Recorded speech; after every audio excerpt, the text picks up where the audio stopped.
My name is Jack Sullivan, and at 42 I thought I'd finally proven myself to my family. Sullivan's Brew Co. in Asheville, North Carolina was our family's pride, started by my great-uncle in 1982. I grew up cleaning kegs, tinkering with recipes, and learning the art of brewing from Dad. My cousin Tyler, 5 years younger, preferred schmoozing at local bars over getting his hands dirty. But when the brewery hit rock bottom 2 years ago, I was the one who saved it. Dad called me, voice shaky. "Jack, we're 6 months from losing everything. The bank's circling." I was running a craft beer program for a chain in Portland, Oregon, but I came home. The brewery was a disaster. Outdated equipment, a tired brand, and reviews calling our beers flat and uninspired. I cashed out my 401k, moved back to Asheville, and got to work. I upgraded the brewing system, created bold new IPAs and stouts, and built a tap room with live music to draw crowds. I spent nights perfecting recipes, redesigning our logo, and pitching to local festivals. My Portland contacts got us featured in Craft Beer and Brewing magazine, and soon, our hazy IPA was a regional hit. In 18 months, we went from near bankruptcy to packed taproom nights and distribution deals across the Southeast.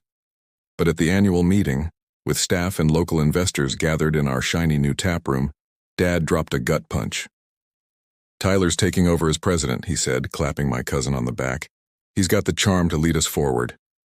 Tyler, who'd spent the last year building connections at beer festivals while I rebuilt the brewery, grinned wide. "Jack, you're the backbone," he said, winking. "I'll handle the big picture." Dad added, "Jack, you're great with the nuts and bolts." The words burned. Our head brewer, Carla, who I'd trained, shot me a look that said she knew the truth. Everyone did, but no one spoke up. Tyler had always been the favorite. While I studied brewing science and worked my way up in Portland, he bounced between gigs. Bartender, DJ, brand ambassador, never sticking to anything. Dad called him charismatic, while my awards and steady climb got shrugs. "That's nice, Jack, but when are you settling down?" they'd say. When I returned to save the brewery, Tyler showed up sporadically suggesting hip bottle designs or trendy seltzers, then disappeared to party. I thought our doubled revenue and glowing reviews would finally make Dad see me. I was naive. The breaking point came a month later. Tyler, now president, decided to cut our flagship IPA for a low-alcohol sour he claimed was the future. Customers hated it, sales dropped, and he blamed my outdated brewing methods. I showed Dad the data, customer feedback, sales trends, but he just said, "Tyler's got vision, Jack. Support him."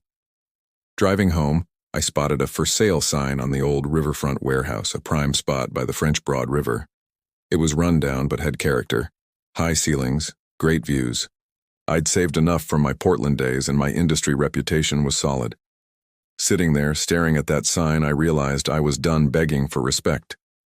I met with the warehouse owner the next day. Within weeks, I'd secured a loan and started transforming the space into Sullivan's River Brew Works. I hired Carla and 2 other Sullivan's Brew Combers staff fed up with Tyler's erratic decisions. I designed a tap room with reclaimed wood, sourced local hops, and crafted a lineup of beers that balanced tradition with innovation. By our soft opening, beer blogs were buzzing and locals packed the place. Our grand opening was electric. The Asheville Citizen-Times called River Brew Works the city's new beer mecca. Tyler and Dad showed up, uninvited. Tyler's grin faded as he saw the crowd. Dad's face was stone. "This is sabotage," Tyler muttered later, cornering me by the bar. "You're killing our family business." I met his gaze. "No, Tyler. I'm building mine."